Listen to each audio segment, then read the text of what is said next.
The war room smelled like smoke and dying ambition. Ashina Velkin stood in the corner where shadows lived, her fingers pressed against the cold stone wall, watching powerful men destroy her kingdom with their pride. The torches flickered against maps that stretched across the massive oak table, maps she had drawn herself, maps they were reading wrong, maps that would get thousands of wolves slaughtered before the week ended. She shouldn't have been there. A low-blood mapkeeper didn't belong in the Alpha King's council chamber, not when generals and highborn advisors circled that table like vultures fighting over a carcass. But someone had to update the territorial markers after the latest massacre at Greyfong Ridge, and that someone was always her. Invisible. Convenient.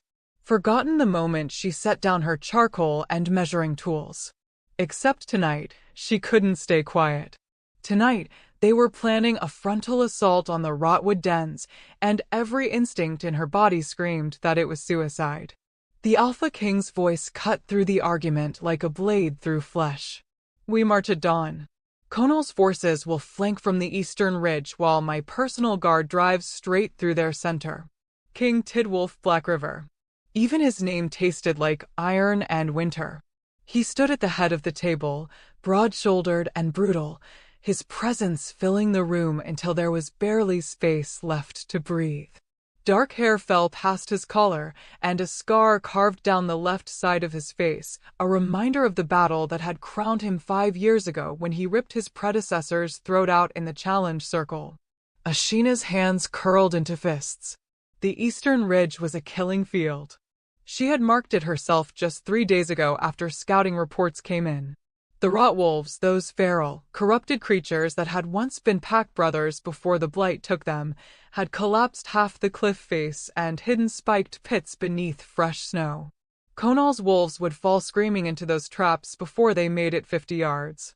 She bit the inside of her cheek hard enough to taste copper. Stay quiet. You're nothing to them. Just the orphan girl who draws pretty lines on parchment. But then General Conal Irefong stepped forward, his handsome face arranged in that practiced expression of noble concern he wore like armor. My king, if I may, the eastern approach gives us the high ground. We'll rain down on them like the wrath of the moon herself. Lies. Conal knew about the traps. She had told him. She had shown him the scout reports, the geological surveys, the trajectory calculations that proved the eastern ridge was compromised. He had smiled at her, patted her shoulder like she was a child presenting a crayon drawing, and told her not to worry her pretty little head about strategy. Now he was sending wolves to die. Now he was using her intelligence to commit murder. Ashina's vision went red at the edges. The king's military advisor, Gareth Stoneclaw, an ancient wolf with more scars than fur, nodded slowly. The eastern approach has merit, Your Majesty. We could. No. The word left Ashina's mouth before her brain caught up to her survival instincts. The entire room went silent. 20 pairs of eyes turned toward the corner where she stood. 20 wolves, every single one of them higher ranked, better bred, more powerful than the orphaned mapkeeper who had just interrupted the Alpha King's war council. Ashina's heart slammed against her ribs, but she stepped forward into the torchlight anyway. King Tidwolf's dark eyes locked onto her, and the temperature in the room dropped 10 degrees. His wolf was right there beneath his skin. She could see it in the way his pupils dilated, in the slight flare of his nostrils as he scented her fear and defiance mixing into something that shouldn't exist. What, the king said quietly, did you just say? His voice was velvet wrapped around a knife. Ashina forced her chin up. Her mother had always told her she had her father's eyes, silver gray like moonlight on water, rare enough to draw attention, rare enough to make people wonder about bloodlines that should have been forgotten. Right now, those eyes were the only thing keeping her spine straight. I said no, Your Majesty. The Eastern Ridge is a death trap. General Conal's expression never changed, but something flickered in his pale blue eyes. Something cold and satisfied, like he had been waiting for her to destroy herself. The king moved around the table with the fluid grace of a predator. He was massive, easily a head taller than any other man in the room, with shoulders broad enough to carry the weight of a crown and a kingdom. He wore fighting leathers instead of ceremonial robes, and dried blood still stained his knuckles from the skirmish he had returned from an hour ago. He stopped 3 feet away from her. Ashina could feel the heat radiating off him, could smell pine and steel and something darker, something that made her wolf stir for the first time in months. She shoved that reaction down into the deepest part of herself and held her ground.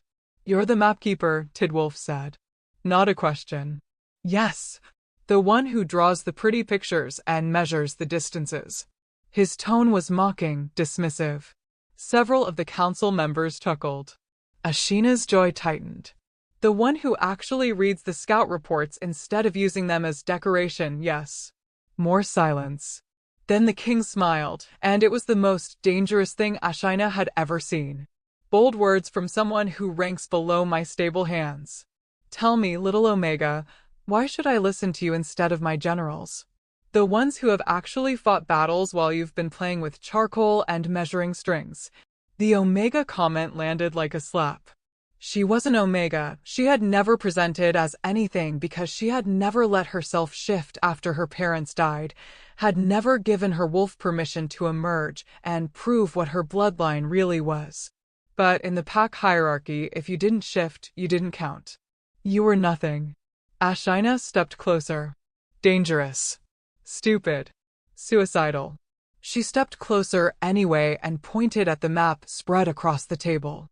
"Because if you follow Konal's plan, you'll lose 300 wolves before you even engage the enemy. The eastern ridge collapsed in the last snowstorm. I have the geological surveys. I have the scout reports from Dakari Moonweaver's unit, the ones that came in yesterday morning. The ones that clearly state the entire cliff face is unstable and the rotwolves have been laying traps for weeks." She looked directly at Konal, letting him see the accusation in her eyes. Someone didn't pass that information up the chain of command. Konal's expression finally shifted. Anger flashed across his aristocratic features before he controlled it. "The girl is mistaken, my king. I reviewed those reports personally and found them inconclusive." "Inconclusive," Ashina repeated flatly. "There are sketches. Measurements. Blood samples from the spikes." What exactly was inconclusive? The king held up one hand, silencing them both. His gaze hadn't left Ashina's face, and she had the unsettling feeling he was seeing past her skin, down into the marrow of her bones. "You seem very confident," Tidwolf said softly. "Confident enough to interrupt your betters. Confident enough to call my most trusted general a liar in front of the entire council." Ashina's pulse hammered in her throat, but she didn't look away. "I'm confident in facts, Your Majesty. Numbers don't lie. Geography doesn't care about rank or bloodlines. The eastern ridge will kill your wolves." For a long moment, no one moved. Then the king laughed. It wasn't a pleasant sound. It was sharp and cold and filled with something that might have been anger or might have been fascination. Ashina couldn't tell which, and that terrified her more than his rage would have. "Facts," Tidwolf said, still smiling that predator's smile. "Numbers. Geography." He circled her slowly, like a wolf deciding which angle to attack from. "You know what I think, little mapkeeper? I think you've been staring at paper for so long you've forgotten what real war looks like. I think you're a coward hiding in the corner, pretending intelligence makes up for the fact that you've never felt blood on your hands or watched your pack brothers die." Each word was designed to cut. They did. But Ashina had spent 10 years surviving in a court that despised her existence. She knew how to bleed quietly. "Perhaps," she said evenly. "Or perhaps I've spent enough time studying your enemies to know how they think. The Rotwolves aren't mindless anymore, Your Majesty. They're being led by something with intelligence. Something that knows how you fight. Something that's been watching you long enough to predict exactly where you'll strike next." That got his attention. The king stopped circling. "Explain." Ashina moved to the map, her hands steady despite the tremor running through her entire body. She pointed to the markers she had placed over the last 6 months, red stones indicating Rotwolf attacks. "Every raid follows a pattern. They hit supply lines first, then retreat before your forces arrive. They avoid direct confrontation unless they have overwhelming numbers or strategic advantage. 3 weeks ago, they abandoned a stronghold in the Whitefang territory without a fight, but not before collapsing every tunnel and poisoning the water supply. She traced a line connecting the markers. They're not random monsters anymore. They're organized. And whoever is organizing them knew you would see the Eastern Ridge as strategic high ground. They've been preparing that killing field for you specifically. The room had gone completely quiet again, but this was a different kind of silence. This was the sound of predators recognizing a threat they hadn't anticipated. General Connell cleared his throat. Even if the girl's paranoid theories were true, we can't simply win this match, the king interrupted, his eyes still locked on Ashina, and I'll marry you. The words hit the room like lightning striking dry timber. Ashina's brain stuttered to a stop. What? Tidwolf gestured to the war map, that dangerous smile spreading wider. You think you're smarter than my generals? You think your tactics are superior to men who have fought for decades? He moved to the table and swept his hand across the wooden markers representing armies. Prove it. You and I. A war game. Right here, right now. You command the rot wolves. I'll command my forces using Connell's plan. If you can defeat my strategy, if you can prove that this supposed trap would actually work, I'll make you my queen.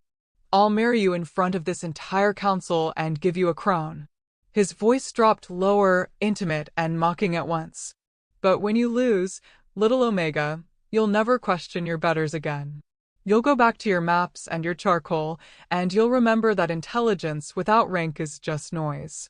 Ashina stared at him, at the arrogant tilt of his head, at the certainty in his eyes that she would fail, at the casual way he had just offered marriage like it was a punishment instead of an honor. Something hot and furious ignited in her chest. Around the table, nobles shifted and whispered. This was entertainment now. The Alpha King publicly humiliating a low-blood mapkeeper who had forgotten her place. They were already imagining how this story would spread through the court, how they would laugh about it over wine and roasted meat. Ashina looked down at the map. Then she looked back up at the king and smiled. Done. If you're already hooked by Ashina's audacity and want to see what happens when she destroys the Alpha King's strategy in front of the entire court, subscribe to Cindy's Wolfheart stories, because this story is just getting started, and trust me, her next move will leave you breathless. The war game pieces felt like destiny under Ashina's fingertips. Carved wooden wolves in 2 colors, black for the king's forces, gray for the enemy she was about to command. The council members pressed closer to the table, their breath hot and eager, waiting to watch her fail. Waiting to see the lowborn mapkeeper put back in her place by the Alpha King himself. Ashina ignored them all. She studied the board with the same focus she brought to every map she had ever drawn, every scout report she had ever analyzed. The wooden markers represented real wolves, real lives, real blood that would soak into real snow if she didn't prove her point. King Tidwolf stood across from her, tall and immovable as a mountain. He had rolled up his sleeves, revealing forearms corded with muscle and scored with scars.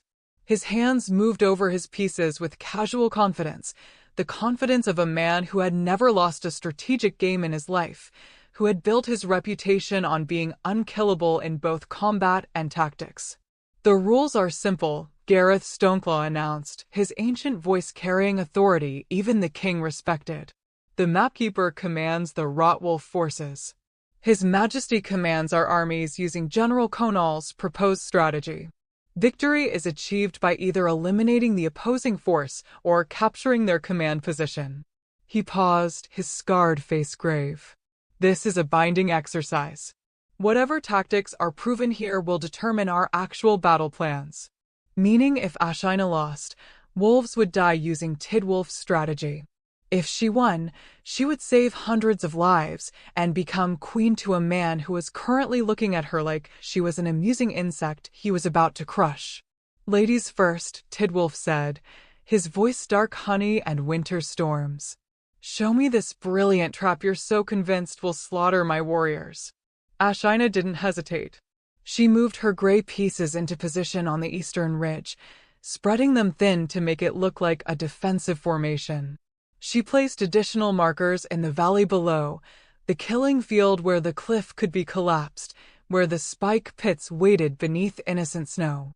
Then she did something that made several council members gasp. She placed her command marker, the piece representing the Rotwolf leader, directly in the center of the trap zone. You're sacrificing your commander? Tidwolf's eyebrow lifted. Bold. Stupid, but bold. Watch, Ashina said quietly. The king began his assault exactly as Conall had proposed. Black pieces flooded toward the eastern ridge, using the high ground advantage, confident in their superior position. Ashina let them come. She pulled her gray pieces back slowly, making it look like a retreat, like fear. Tidwolf smiled. Running already? I expected more fight from someone so certain of her intelligence. Ashina moved 3 more pieces, small units positioned in seemingly random locations around the board. Locations that meant nothing to anyone who hadn't spent 6 months studying geological surveys and weather patterns and the degradation rate of limestone cliffs under snow load. The king pressed his advantage. His black pieces surged forward onto the ridge, and Ashina sprang the trap. She removed the cliff markers, sending Tidwolf's forward units tumbling into the valley below. She revealed the spike pit markers, casualties mounting in seconds. She repositioned her gray pieces to surround the survivors on 3 sides, cutting off their retreat. But that wasn't the killing blow. The killing blow came when she showed how the Rotwolves could use the king's own momentum against him. As his reinforcements rushed forward to save the trapped units, she collapsed the secondary passages she had marked weeks ago, routes that Conall's plan relied on for supply lines and evacuation. Within 15 moves, the king's black pieces were surrounded, cut off from resources, and being systematically destroyed. Checkmate. The silence that fell over the war room was absolute. Ashina looked up from the board to find Tidwolf staring at the carnage she had created with wooden markers and strategic precision. His expression had gone completely blank, unreadable, dangerous in its stillness. Then slowly, deliberately, he smiled. It wasn't the mocking smile from before. This was something else entirely, something sharp and hungry and far more terrifying because it looked almost like respect. Well, the king said softly, his dark eyes fixed on her face. It seems I underestimated you, little map keeper.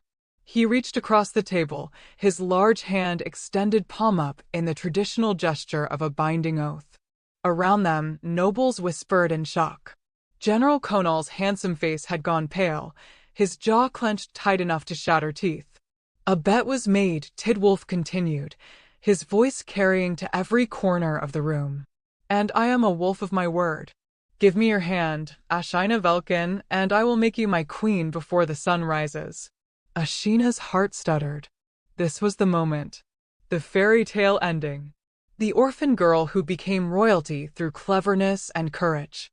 She could feel the weight of every expectation pressing down on her shoulders. Take his hand, accept the crown, live the dream that every low-blood wolf whispered about in secret. She looked at Tidwolf's extended hand, at the scars crossing his knuckles, at the silver rings he wore as symbols of conquered enemies, at the casual certainty in his posture that she would accept, that she would be grateful, that she would fall to her knees and thank him for this incredible honor. Something cold and clear crystallized in Ashina's chest. She had just proven she could outthink the most powerful generals in the kingdom. She had demonstrated strategic brilliance that could save thousands of lives. She had shown everyone in this room that her mind was sharper than their swords. And his response was to offer her a crown as a prize, as if her value began and ended with being attached to him.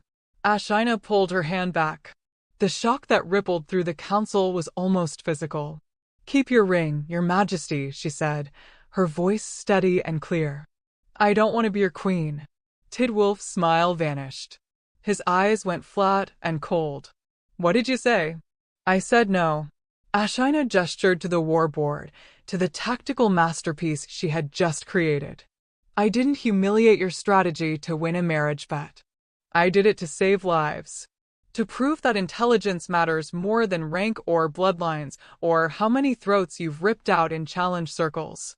She took a breath, feeling her wolf stir inside her for the first time in years, feeling something ancient and powerful, recognizing this moment as significant. I don't want your crown, Ashina continued. I want your army. The room exploded. Nobles shouted over each other. Someone called her insane. Someone else called her treasonous. General Connell stepped forward, his face twisted with barely controlled rage. This is an outrage. The girl refuses the Alpha King and then demands. Silence.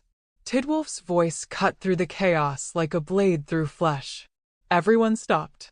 The king stared at Ashina with an expression she couldn't read, fury and fascination warring behind his dark eyes.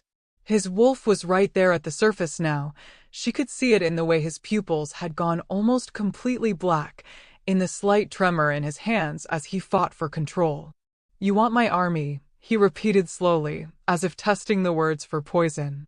I want a command, Ashina corrected. A real one. Not a courtesy title or a symbolic position. I want to lead wolves into battle. I want to use this, she tapped her temple, to actually save lives instead of watching idiots throw them away because they're too proud to listen to a low-blood girl. She met his stare without flinching. You said yourself that intelligence without rank is just noise. Give me the rank. Let me prove that I can do more than draw pretty pictures. Let me show you that I can win this war. For a long, terrible moment, Tidwolf said nothing. His gaze traveled over her, not with the casual dismissal from before, but with the focused intensity of a predator reassessing prey that had just shown unexpected teeth. Ashina could feel him taking in every detail. The defiant tilt of her chin. The silver-gray eyes that held steady despite the tremor running through her body. The way she stood her ground even though every instinct screamed at her to submit to the Alpha King's dominance. Then something shifted in his expression. Something dark and intrigued and infinitely dangerous. You rejected me, Tidwolf said quietly. In front of my entire council. In front of my generals and advisors and nobles who will spread the story through every packed territory by morning. His voice dropped lower, intimate despite the audience. Do you have any idea what you've just done? I've just proven I'm not interested in power handed to me as a gift, Ashina replied. I want power I've earned. The king laughed. It was a genuine sound this time, rough and surprised and laced with something that might have been admiration. He shook his head slowly, and when he looked at her again, the mocking dismissal was completely gone. What replaced it was far more terrifying. Recognition. You're dangerous, Tidwolf said, almost to himself. More dangerous than I thought. He glanced at the war board, at the tactical destruction she had wrought with simple wooden pieces. If you were anyone else, I would have you exiled for the disrespect you've shown tonight. Ashina's stomach dropped. But the king continued, his smile returning sharp and predatory. You're also right. And I didn't become alpha by ignoring useful weapons when they presented themselves. He turned to address the council, his voice carrying absolute authority. Ashina Velkin has demonstrated strategic capabilities that exceed those of my current command structure. She will be given a trial period as leader of a forward reconnaissance unit. If she survives her first engagement with the Rot Wolves, we will discuss a more permanent position. The room erupted again, but this time Tidwolf ignored the protests. He moved around the table until he stood directly in front of Ashina, close enough that she had to tilt her head back to maintain eye contact. Close enough that she could smell pine and steel and something wild that made her wolf whine in confusion. You wanted rank, he said softly, for her ears alone. You wanted to prove yourself. Congratulations, little Omega. You just got your wish. His dark eyes glittered with challenge and something else, something that felt like the beginning of a hunt.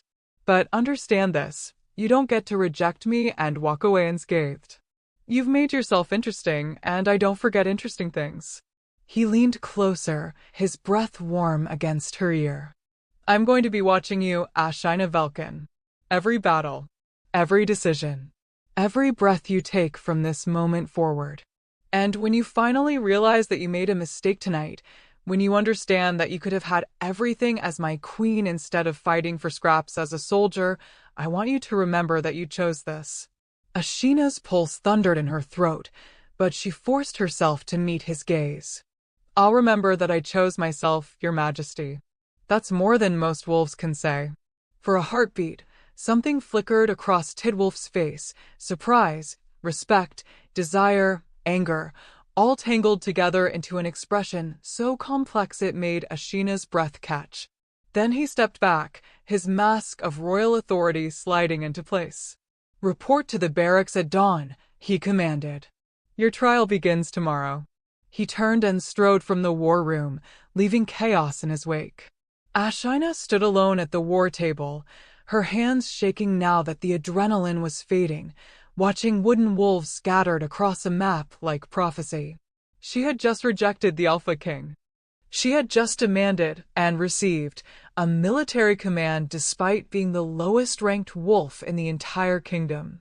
She had just made herself a target for every noble who saw her as an upstart threat and every general who viewed her success as their personal humiliation.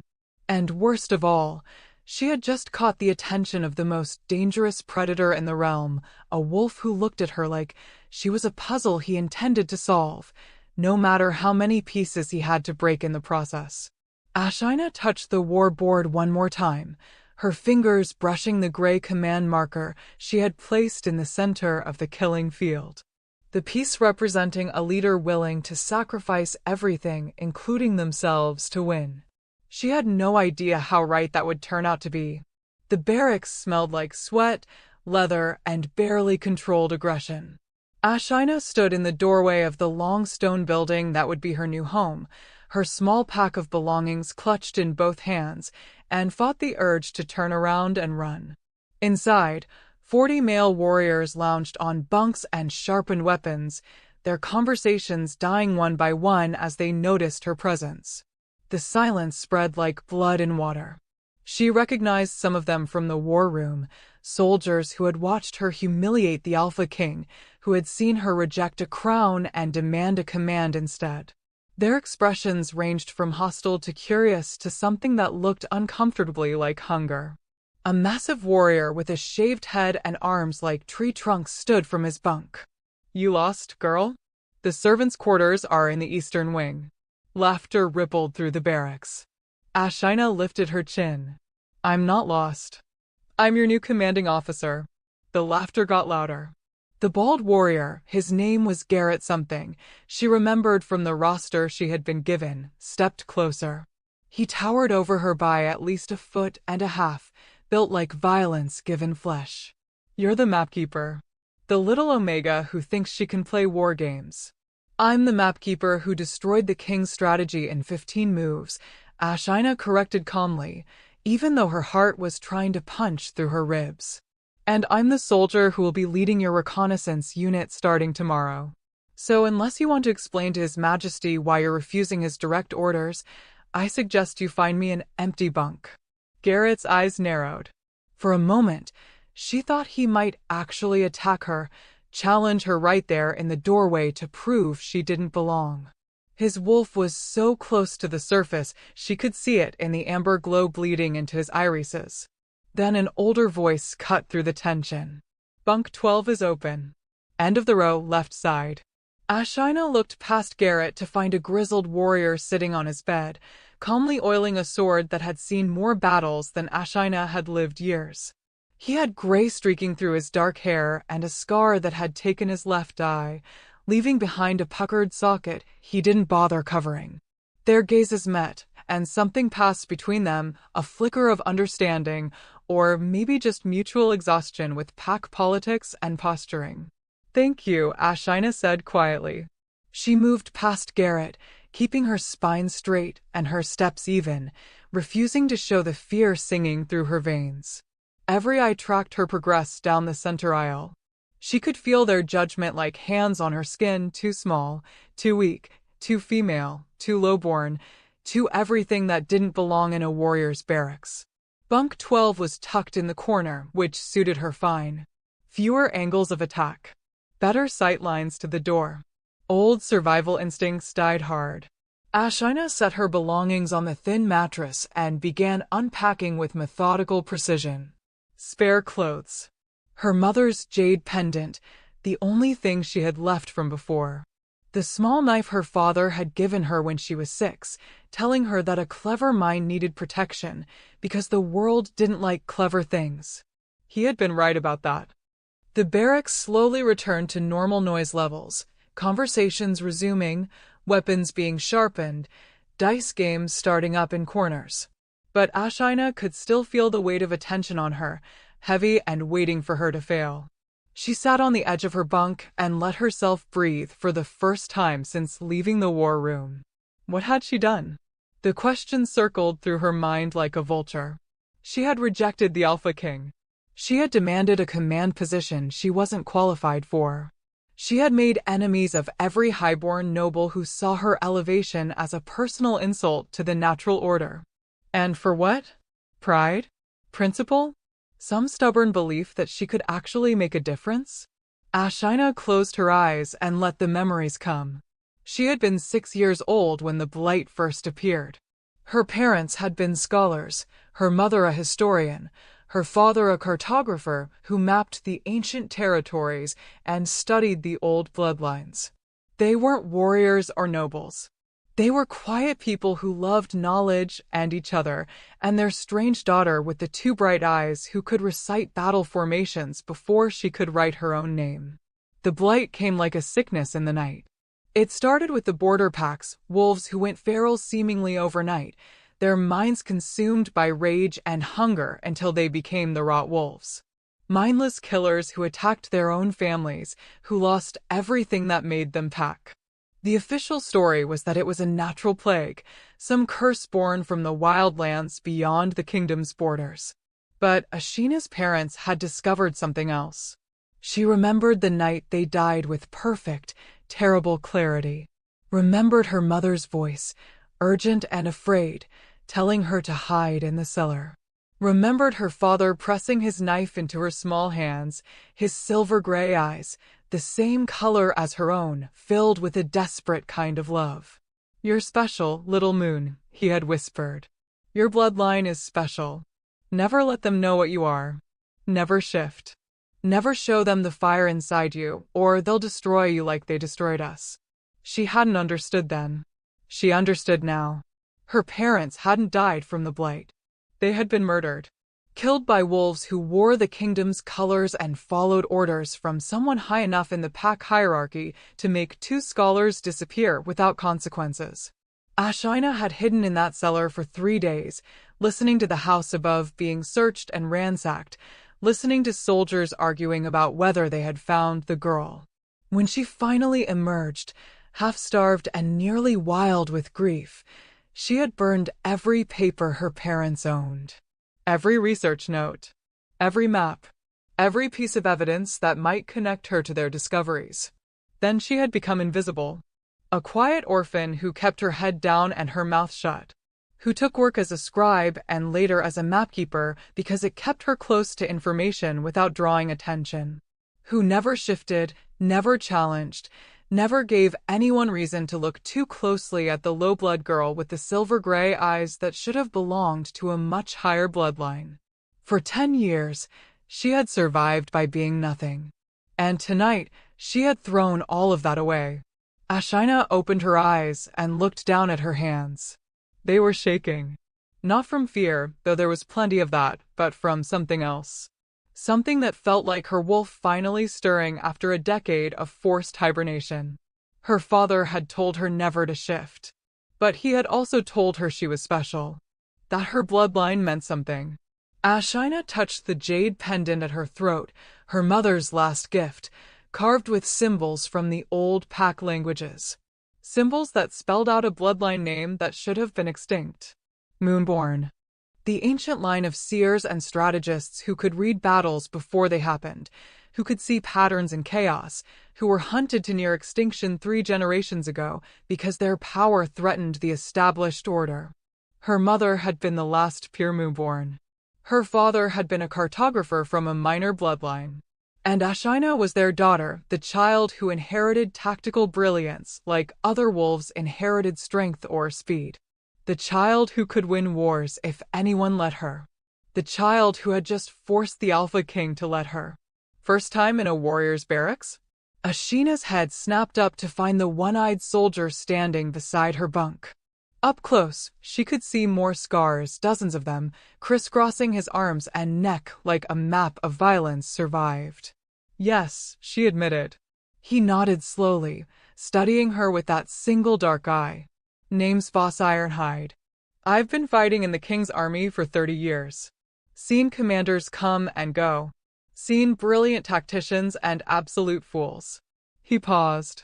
You know what I saw in that war room tonight? Ashina waited, bracing for another insult. I saw someone who actually gave a damn about keeping soldiers alive, Voss said quietly. Someone who cared more about the strategy than the glory. His scarred face softened almost imperceptibly. That's rare. Especially among the highborns. Something tight in Ashina's chest loosened slightly. The men won't respect you right away, Voss continued, gesturing to the barracks around them. You're everything they've been trained to dismiss. Young, female, low-ranked, untested in real combat. They'll push you. Test you. Some of them will try to break you just to prove you don't belong. I know, Ashina said. But Voss's expression turned grim. If you can show them you're willing to bleed with them, if you can prove that your intelligence keeps them alive instead of getting them killed, they'll follow you into hell itself. He extended his hand, and after a moment's hesitation, Ashina shook it. His grip was firm but not crushing, the grip of a warrior who had nothing left to prove. Get some sleep, Voss advised. Tomorrow's reconnaissance mission is going to be brutal. The king doesn't give easy trials. He walked back to his bunk, leaving Ashina alone with her thoughts. She lay down on the thin mattress, still fully clothed, and stared at the stone ceiling. Around her, the barracks gradually settled into the rhythms of sleep, snoring, shifting bodies, the occasional murmur of wolves dreaming. Ashina touched her mother's pendant again and whispered the words her father had made her memorize. I am the last newborn. I see what others miss. I turn chaos into strategy. I am not a weapon to be wielded. I am the hand that wields the blade. The old oath felt different now. Less like a prayer for survival and more like a promise of something bigger.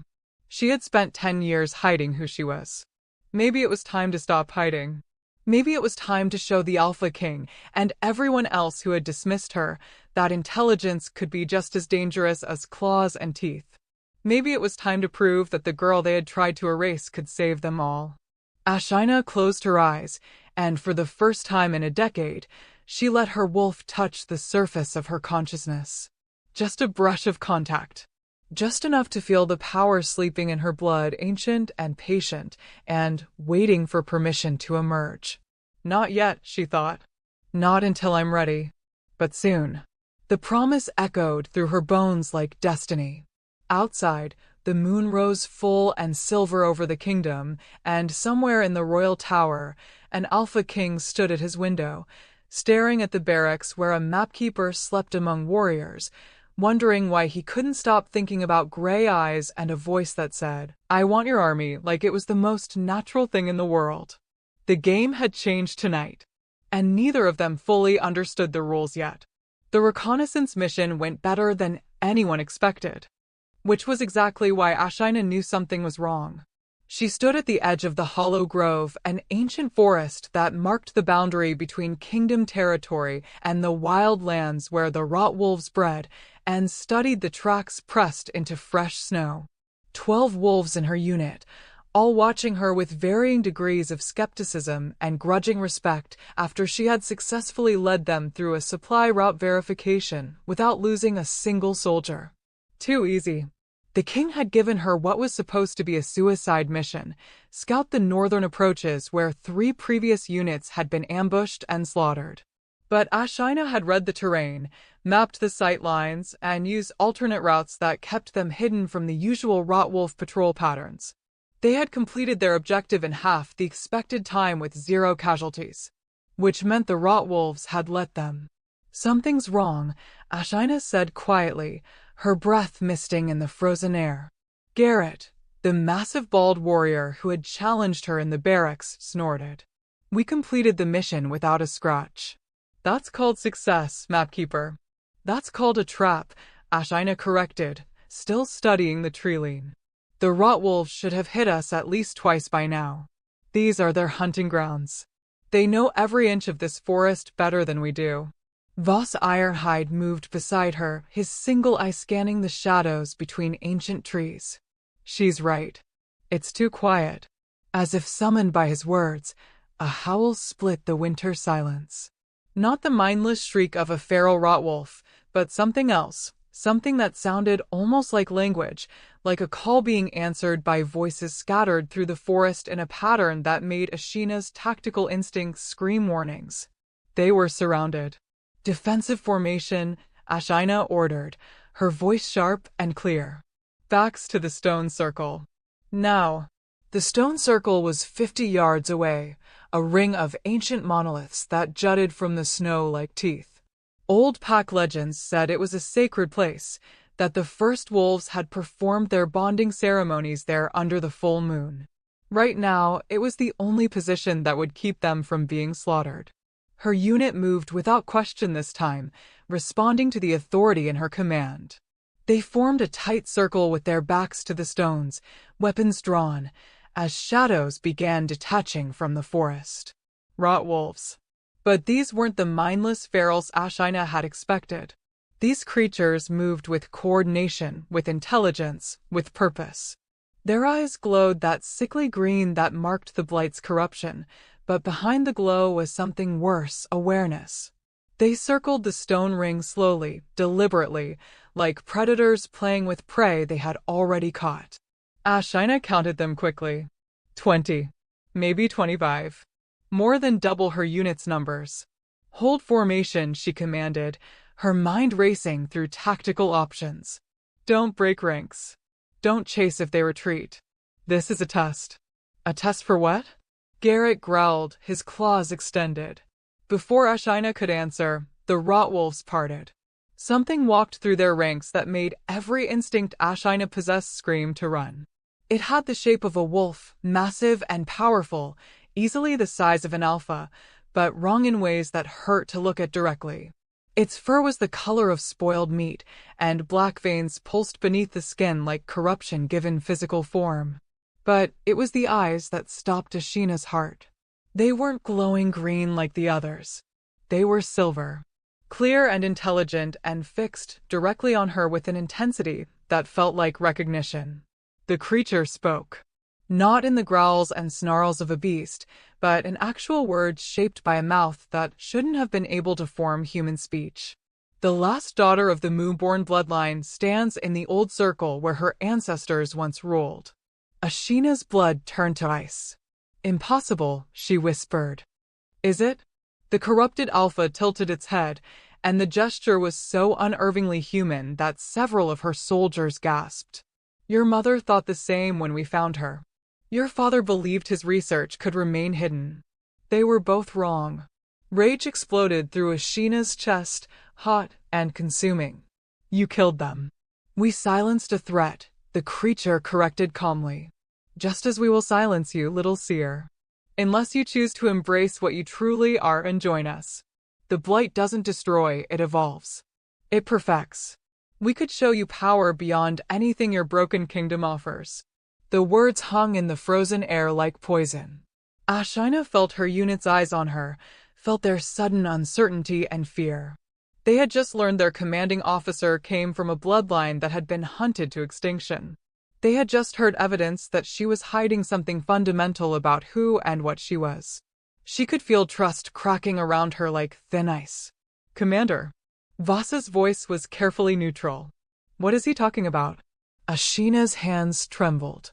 This was the moment her father had warned her about. The moment when hiding became impossible, when survival meant making a choice between continuing to be invisible or stepping into the truth of her heritage. She looked at the corrupted Alpha, at the intelligence burning in those silver eyes, and understood something with perfect, terrible clarity. This wasn't random. This wasn't chance. Someone had told this creature exactly where to find her. Someone had arranged this entire mission to force her into this exact moment, surrounded by witnesses, trapped at a sacred site, with her bloodline's secret exposed and her loyalty questioned. Someone wanted her to either break or transform. And she had a sick feeling she knew who. Ashina turned to her unit, meeting each set of eyes in turn. My name is Ashina Velkin. I am the daughter of Lyric and Carden Mooborn. My mother's bloodline was hunted to extinction because we could see patterns in chaos, because we could predict battles before they happened, because we were too dangerous to the wolves who wanted to control the kingdom through strength alone. She drew her knife, the small blade her father had given her when she was 6. It caught the moonlight, and the steel seemed to shimmer with something more than reflection. I have never shifted, Ashina continued, her voice steady despite her pounding heart. I have hidden what I am for 10 years because I watched my parents murdered for the crime of knowing too much. But I will not hide anymore. Not from the Blight. Not from the nobles who fear me. And not from whatever game is being played with my life. She turned back to the corrupted Alpha. You want me to choose? I choose to fight. I choose to use every gift my bloodline gave me to destroy whatever created you. And I choose to prove that intelligence is worth more than corruption and power combined. The creature laughed, a sound like bones breaking. Bold words from someone who has never embraced their true nature. How will you fight us, little seer, when you refuse to even shift? Like this. Ashina closed her eyes and did something she had sworn she would never do. She let go. The transformation didn't come like she expected. There was no painful bone-breaking shift, no violent emergence of her wolf form. Instead, something else happened, something that made the air around her shimmer like heat rising from summer stone. Her consciousness expanded. Suddenly she could see everything. Not with her eyes, but with something deeper, that ancient Mooborn gift her mother had tried to teach her before dying. The tactical awareness that let her read battles bloomed into something transcendent.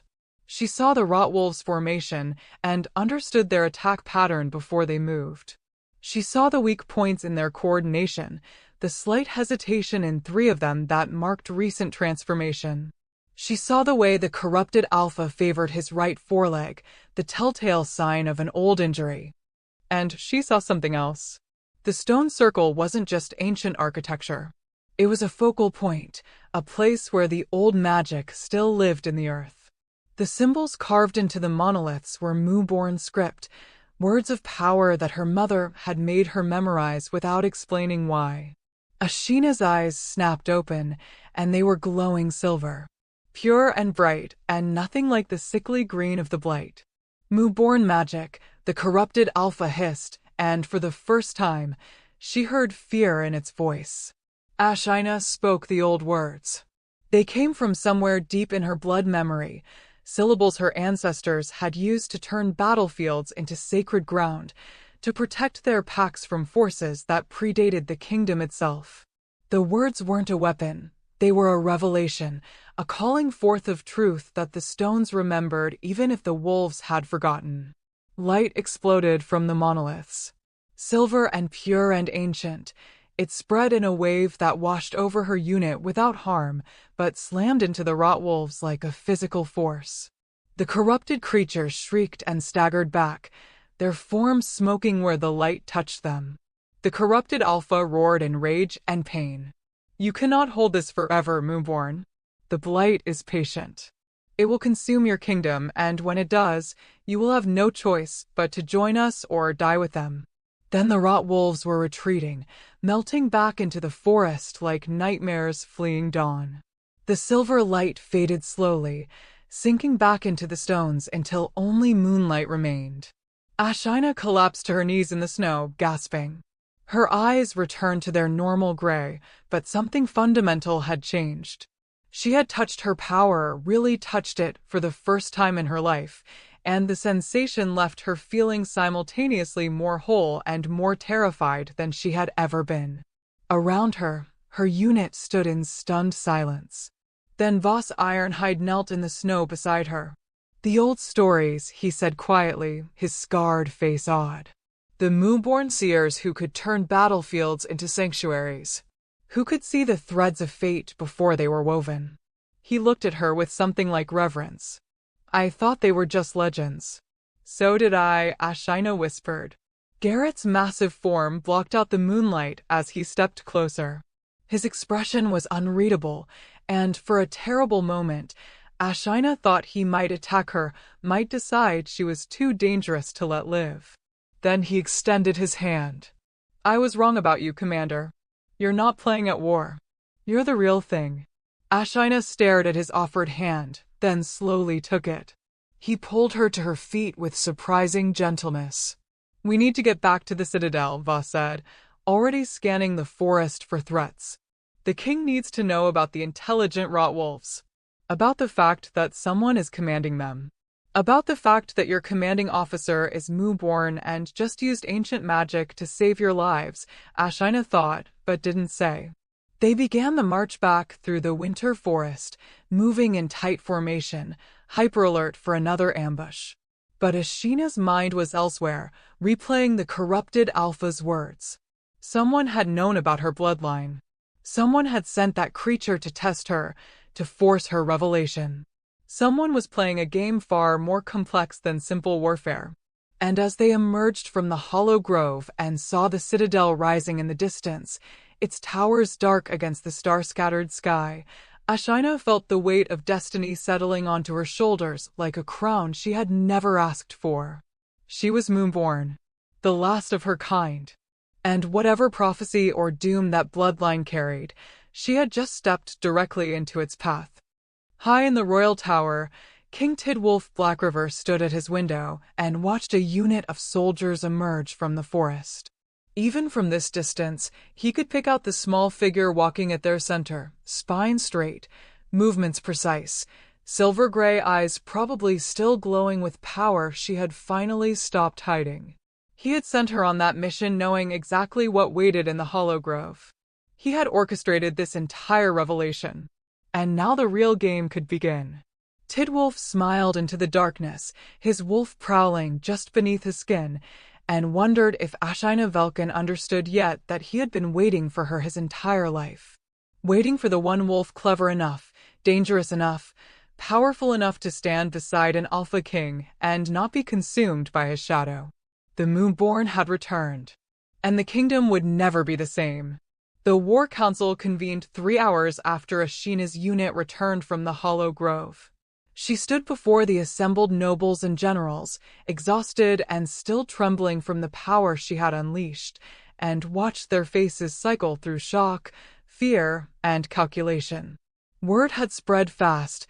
The mapkeeper was Moonborn, the supposedly extinct bloodline that old wolves whispered about in the same breath they spoke of curses and forbidden magic. King Tidwolf sat on his throne at the head of the chamber, his expression unreadable as carved stone. He hadn't spoken since she entered, hadn't asked questions or demanded explanations. He simply watched her with those dark, dangerous eyes, and Ashina couldn't shake the feeling that he had been waiting for this moment. That he had wanted this.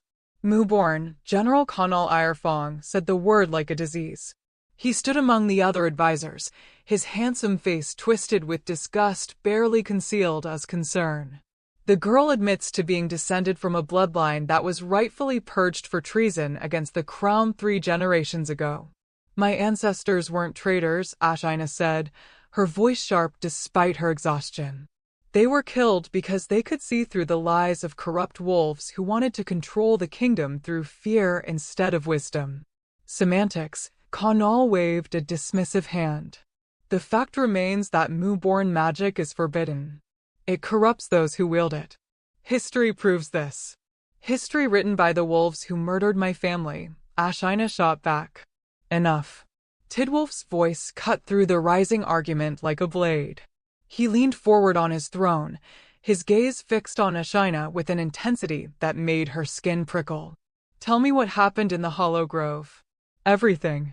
Ashina took a breath and recounted the encounter, the intelligent Rotwolves, the corrupted Alpha who spoke her mother's name, the way it had known exactly where to find her and exactly what to say to force her revelation. She described the ancient magic of the stone circle, the silver light that had repelled the Blight's corruption. When she finished, silence hung heavy in the chamber. Then Lord Aldrich Ravenmore, a silver-haired noble whose family controlled the northern territories, stood slowly. "Your Majesty, this confirms what many of us have feared. The Moonborn gift is connected to the Blight. The girl's very presence may be drawing these intelligent Rotwolves to our borders." "That's insane," Ashina protested. "The Moonborn magic repelled them. It hurt them. If anything, my bloodline might be the key to—" "The key to what?" Lady Seraphine Nightshade interrupted, her beautiful face cold as winter. "Bringing more corruption to our kingdom? Your parents were researching the Blight when they died, were they not? Perhaps they discovered something they shouldn't have. Perhaps they tried to weaponize it." The accusation hung in the air like poison. Ashina felt the room turning against her, felt the tide of noble opinion shifting toward fear and suspicion. These wolves didn't care about truth. They cared about protecting their power, their positions, their carefully ordered world that didn't have room for a low-blood girl with forbidden magic. "My parents were murdered for trying to save this kingdom," Ashina said, her voice shaking with barely controlled fury. "They discovered that the Blight wasn't natural, that someone was creating it deliberately. That's why they were killed. That's why their research was destroyed." "Convenient," Connell said smoothly. "Dead parents, destroyed evidence, and a girl with illegal magic asking us to simply trust her word." "I saved my unit," Ashina insisted.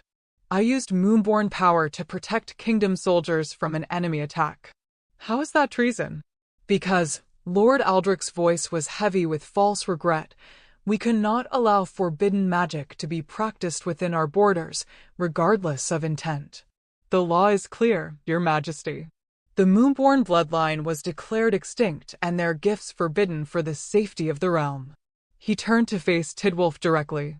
"I move that the girl be stripped of her command and placed under house arrest pending investigation into whether she poses a threat to the kingdom." Murmurs of agreement rippled through the council. Ashina's heart sank as she watched noble after noble nod their support. This was a coordinated attack. They had prepared this response before she even entered the chamber.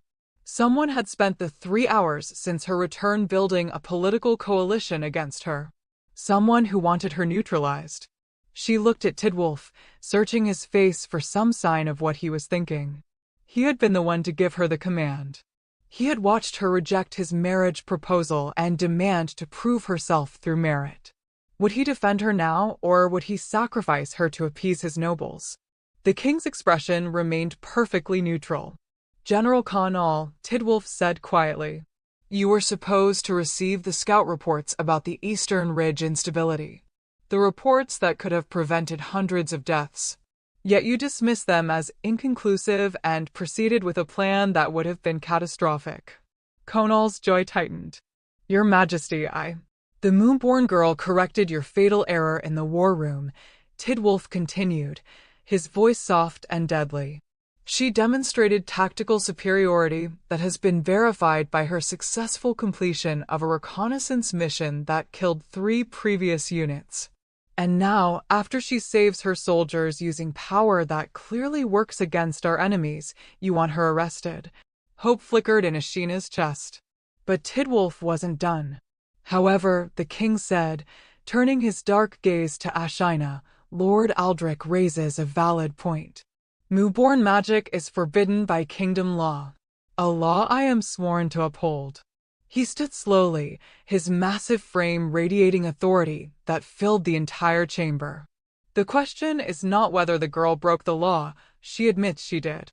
The question is whether that law serves the kingdom's interests when we are facing an enemy that appears immune to conventional warfare." He descended the steps of his throne, moving toward Ashina with predatory grace.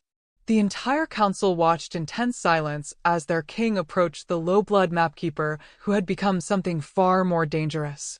Tidwolf stopped directly in front of her, close enough that she had to tilt her head back to maintain eye contact. "You used forbidden magic," he said, his voice pitched only for her ears. "You revealed a bloodline that was supposed to be extinct. You've made yourself a target for every noble in this room who fears change more than they fear our enemies." "I know," Ashina whispered. "And you did it anyway." Something that might have been respect flickered across his features. "Why?" "Because hiding wasn't working anymore," Ashina answered honestly. "Because that corrupted alpha knew exactly where to find me, which means someone told it. Which means the real enemy isn't just the rot wolves outside our borders, it's the traitor inside our walls." Tidwolf's eyes narrowed. "You think someone on this council is working with the Blight?" "I think someone wanted me exposed and discredited before I could become too useful to you," Ashina said. "Before I could prove that intelligence and strategy matter more than brute strength and noble bloodlines." The king studied her for a long moment, and Ashina could feel the weight of his wolf pressing against her awareness, dominant and powerful and testing her resolve. She didn't look away. Finally, Tidwolf turned to address the council. "The girl's magic saved kingdom soldiers. Her tactical abilities have proven superior to our current command structure. And if there is truth to her claim that someone is deliberately creating and controlling the Blight, then we need every weapon we can deploy, including forbidden ones." Lord Aldrich's face went purple with rage. "Your Majesty, you cannot seriously be considering." "I am not considering," Tidwolf interrupted coldly. "I am deciding. Ashina Velkin will retain her command. However, she will be assigned a permanent security detail to monitor her activities and ensure she poses no threat to the kingdom. She will also submit to questioning about her parents' research and anything she knows about Moo-born magic and its potential connection to the Blight." He glanced at Connell with an expression that could have frozen blood. "General Irefong will personally oversee this investigation, since he seems so concerned about security threats." The trap in those words was obvious. Connell couldn't refuse the assignment without appearing disloyal, but accepting it meant being forced to work closely with the woman he clearly wanted eliminated. Connell's smile was pure venom. "It would be my honor, Your Majesty." "Excellent." Tidwolf returned to his throne, his decision made. The girl stays. The investigation proceeds. And if anyone in this council has information about who might be coordinating with the Blight or who knew about the Moo-born girl's bloodline before tonight, I suggest you bring it to my attention before I start conducting my own investigation into traitors. The threat hung heavy in the air. The council was dismissed. Nobles filed out in clusters, whispering furiously among themselves. Ashina stood frozen in the center of the chamber, trying to process what had just happened. Tidwolf had defended her sort of. He had kept her command, but placed her under investigation by the man who most wanted her destroyed. She didn't know if she had just been saved or sentenced to a slower execution. "Commander Velkin." Ashina turned to find Connell approaching, his aristocratic features arranged in an expression of false courtesy.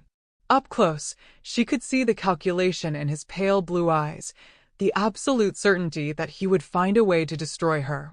"I look forward to our work together," he said smoothly. "I'm certain the investigation will be very thorough." "I'm certain it will be honest," Ashina replied, matching his tone. "After all, you wouldn't want the king to discover that you've been withholding intelligence reports or making strategic decisions that benefit our enemies." Connell's smile never wavered, but something dangerous flashed in his eyes. "Be careful, girl. You've made powerful enemies tonight. The king's protection only extends so far." "Then it's fortunate I don't plan to rely on his protection," Ashina said. "I plan to rely on being too useful to kill." She brushed past him and headed for the door, her legs shaking, but her spine straight. Behind her, she heard Connell's voice, soft and venomous. "We'll see how long that lasts." Ashina made it outside the council chamber before her knees gave out. She leaned against the cold stone wall in the corridor, breathing hard, the reality of her situation crashing over her like a wave. She had been exposed, investigated, marked as dangerous by the most powerful nobles in the kingdom. And now she was being monitored by a man who had already proven he was willing to let soldiers die to advance his own agenda. She had wanted to stop hiding. She had gotten her wish. And it might destroy her. That was either the bravest thing I've ever seen or the stupidest. Ashina's head snapped up to find Voss Ironhide standing in the shadows. The old soldier stepped forward, his scarred face thoughtful. "You made enemies of half the council in there," he continued. "You accused General Connall of working with the Blight without proof. You basically challenged the king to choose between you and the entire noble establishment." "I know," Ashina said tiredly. "Good." Voss's expression turned fierce. "Because those nobles? They're terrified of you. Not because of your magic, because you're right. You're smarter than them, more useful than them, and you don't give a damn about their carefully constructed power structure. That makes you the most dangerous person in this entire citadel." He moved closer, lowering his voice. "But dangerous cuts both ways, Commander. You need to be very, very careful. Connall isn't the only wolf in that council who wants you dead. And the king." He hesitated. "The king is playing a game I don't fully understand. He defended you tonight, but I'm not convinced it was entirely about your tactical value." Ashina thought about the way Tidwolf had looked at her, the intensity in his eyes, the calculated nature of his defense, the trap he had laid for Connall. "He wants something from me," she said slowly. "Yes," Voss agreed. "The question is what? And whether you'll survive long enough to find out." He clasped her shoulder briefly. "Get some rest, Commander. Tomorrow the real battle begins. And it won't be fought with swords." Voss disappeared down the corridor, leaving Ashina alone with her thoughts and her fears. She touched her mother's jade pendant, feeling the familiar grooves of the Moonborn symbols. Her father had told her to hide. Her mother had told her she was special. Tonight, she had chosen to believe her mother. And now she would live or die with the consequences. Far above, in his private chambers, King Tidwolf Blackriver poured himself wine and considered the pieces moving across his very elaborate game board. The Moonborn girl had revealed herself perfectly, powerful enough to be valuable, vulnerable enough to need his protection, defiant enough to be interesting. Connall had taken the bait and accepted the investigation assignment, which would keep him close and under observation. The nobles were divided, which made them easier to control. And Ashina Velkin had no idea that everything from the reconnaissance mission to the corrupted Alpha's appearance to the Council's coordinated attack had been orchestrated by the wolf she kept rejecting. Tidwolf smiled into his wine. She had wanted to prove herself without his help. He would let her try. But in the end, she would understand that in this kingdom, power belonged to those who took it. And he had been taking it for a very long time. The training grounds were empty when Ashina arrived before dawn. Or so she thought. King Tidwolf stood in the center of the sparring ring, stripped down to fighting leathers, his breath misting in the frozen air. He moved through combat forms with lethal grace, each strike precise, each movement controlled violence barely contained. He stopped when he sensed her presence. "Can't sleep." His voice carried across the empty space, rough from exertion. Ashina hesitated at the edge of the ring. Every instinct screamed at her to leave, to avoid being alone with the Alpha King who had orchestrated her exposure and then defended her in the same breath. But something kept her rooted in place, curiosity, defiance, or maybe just exhaustion with running. "No," she admitted. Tidwolf grabbed a towel, wiping sweat from his face. "The council meeting? The everything." Ashina stepped into the ring, her boots crunching on frost-covered ground. "I can't figure you out. You gave me an impossible mission. You knew what was waiting in the Hollow Grove. You forced me to reveal what I am." She met his dark eyes. "Then you defended me. Why?" "Because I needed to know what you were capable of." Tidwolf moved closer, his presence overwhelming in the pre-dawn darkness. "The mapkeeper who hid in corners was useful. But the Moonborn warrior who can turn sacred ground into a weapon? That's irreplaceable. So I'm a tool to you. We're all tools, Ashina. His expression softened almost imperceptibly. The question is whether we choose our purpose or let others choose it for us. You rejected my crown because you wanted to forge your own path. I respect that. He paused. Even if it complicated everything. Ashina studied him, really looked at him for the first time without fear or anger clouding her vision. She saw exhaustion in the lines around his eyes, scars earned from battles he'd fought alone, the weight of a crown that demanded he sacrifice pieces of himself daily. You're lonely, she said, surprised by the realization. Tidwolf's joy tightened. I'm a king. Loneliness comes with the territory. That's not an answer. For a long moment, he said nothing. Then he moved to a weapons rack and selected 2 practice swords. He tossed one to Ashina. She caught it instinctively. If we're going to have this conversation, Tidwolf said, settling into a fighting stance, we might as well make it interesting.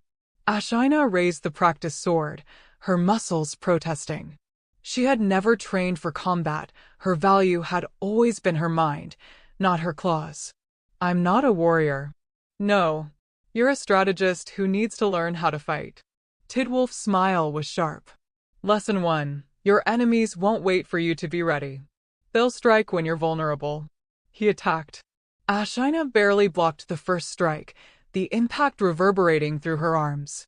Tidwolf pressed forward relentlessly, not trying to hurt her, but testing her reactions, forcing her body to remember instincts she had buried with her wolf.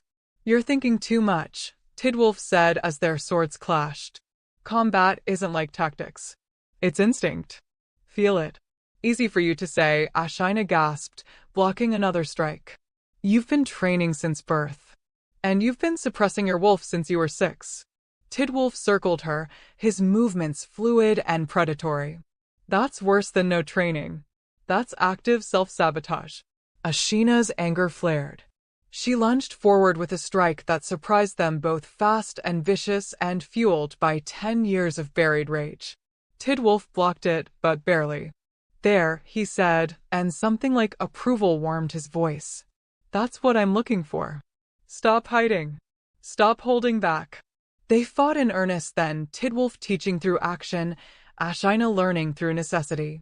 Her body remembered things her mind had tried to forget. The balance of a wolf in motion. The anticipation of an opponent's next move. The savage satisfaction of landing a hit, even against practice leather.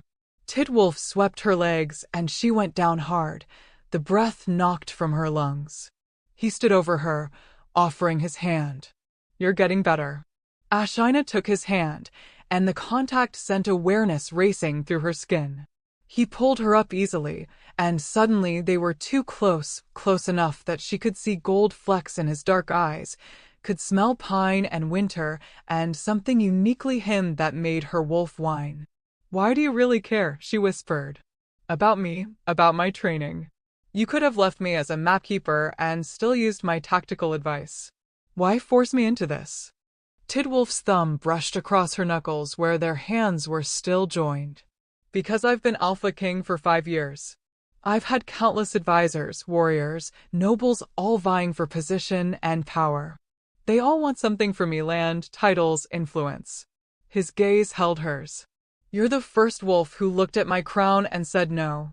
The first one who wanted to stand beside me, not behind me. The first one who saw power and chose earned respect over given privilege. His voice dropped lower, intimate. That's rare, Ashina. That's dangerous. And that's exactly what I need. Need for what? To change this kingdom before it destroys itself. Tidwolf released her hand, stepping back. The nobles are corrupt. The military structure is outdated. We're losing a war against an enemy we don't understand because everyone is too busy protecting their own interests to actually fight. He turned away. I need someone I can trust. Someone who sees clearly. Someone who isn't afraid to tell me when I'm wrong. You barely know me. I know enough. Tidwolf faced her again. I know you saved your unit when you could have saved yourself. I know you used forbidden magic to protect kingdom soldiers. I know you rejected safety for the chance to prove your worth. His expression turned fierce. And I know that when you looked at me in that war room, you saw a man, not a crown. That's more honesty than I've gotten from anyone in years. Ashina's heart hammered against her ribs. This vulnerability from the brutal Alpha King felt like standing on the edge of a cliff. One wrong step, and everything would shatter. I don't trust easily, she said carefully. Neither do I. Tidwolf moved closer again, and this time the air between them felt charged with something beyond dominance and submission. But I'm asking you to try. Not as your king. As someone who understands what it means to hide parts of yourself to survive. He reached up slowly, giving her time to pull away and touch the jade pendant at her throat. Your mother's. Yes. Moonborn symbols. His fingers traced the carved surface with unexpected gentleness. My grandmother wore something similar. She was moonborn too, though she hid it her entire life. Married into the royal bloodline and spent 50 years pretending she was nothing more than a decorative queen. Ashina's eyes widened. You're descended from... Distantly. Too deluded to manifest the gift. Tidwolf's expression turned bitter. She died when I was 12.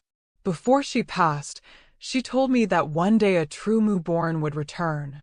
That when she did, I needed to protect her, because the wolves who killed our bloodline would come for her too. Understanding crashed through Ashina like ice water. You knew what I was before the Hollow Grove. I suspected. Tidwolf's honesty was brutal. The silver-gray eyes. The tactical brilliance that went beyond training. The fact that your parents were murdered under suspicious circumstances. He met her gaze. I orchestrated the mission to force the truth. To make you embrace what you are before our enemies could use your ignorance against you.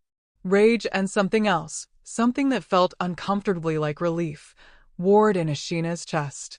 You manipulated me. Yes. You could have just asked. Would you have believed me? Tidwolf challenged.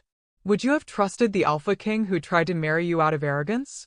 Or would you have run, buried yourself deeper, and gotten killed when the real attacks began?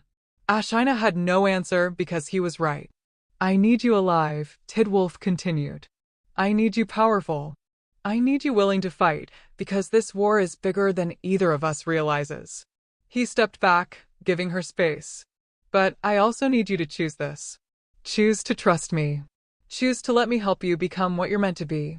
The practiced sword felt heavy in Ashina's hand. Around them, dawn began breaking over the training grounds, painting everything in shades of gold and shadow. If I choose to trust you, Ashina said slowly, I need honesty.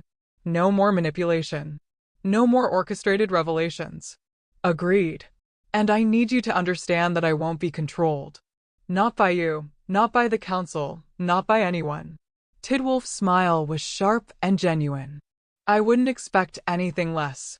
They stood in the growing light, two wolves circling something neither fully understood yet, respect that felt like the beginning of partnership, attraction that complicated everything, and trust that might save them or destroy them both.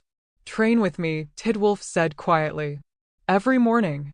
Let me teach you combat while you teach me to see battles the way Moonborn see them. Let's see if we can become more dangerous together than we are apart. Ashina looked at the Alpha King, at the scars and strength and unexpected vulnerability, and made her choice. Every morning, she agreed. But if you manipulate me again, I'll use everything you teach me to make you regret it. Tidwolf laughed, the sound rough and real. I'd expect nothing less, little seer. And as the sun rose over the kingdom, a low-blood Moonborn and an Alpha King began building something that looked uncomfortably like trust. It would either save them all or condemn them to ruin. Only time would tell which. 3 weeks of training had changed everything. Ashina moved through the castle corridors with new confidence, shoulders back, stride purposeful, no longer the mapkeeper hiding in corners, but a commander who had earned her soldiers' loyalty through blood and strategy. Her morning sessions with Tidwolf had transformed her body, awakening instincts she'd buried for a decade. But more dangerous than physical training was the intimacy growing between them. Late nights reviewing battle plans that turned into conversations about lost families. Sparring matches that ended with their bodies too close and their breathing unsteady. Moments when Tidwolf looked at her like she was the answer to a question he'd been asking his entire life. Ashina was falling for the Alpha King, and that terrified her more than any Rotwolf. She turned the corner toward the war room, arms full of updated territorial maps, when voices stopped her cold. Konal's voice, low and urgent, drifting from a partially open door. Can't wait much longer. The girl is gaining too much influence. The king listens to her now. If we don't act. Patience. Another voice, female, cultured. Lady Seraphine. Tidwolf is infatuated, but infatuation fades.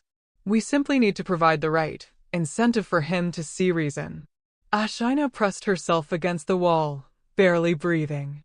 Incentive? Konal's tone turned sharp. We tried discrediting her bloodline. We tried investigation. Nothing works because he's protecting her. Then we remove his ability to protect her. Seraphine's words were silk wrapped around steel.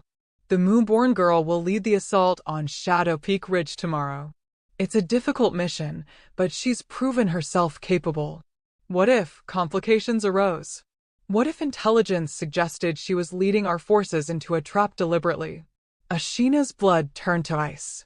You want to frame her as a traitor, Konal said, and he sounded pleased. I want to make it impossible for Tidwolf to defend her without looking like a fool or a traitor himself. Footsteps approached the door. The evidence will be circumstantial but damning. Maps with altered routes. Communications with known Rotwolf territories.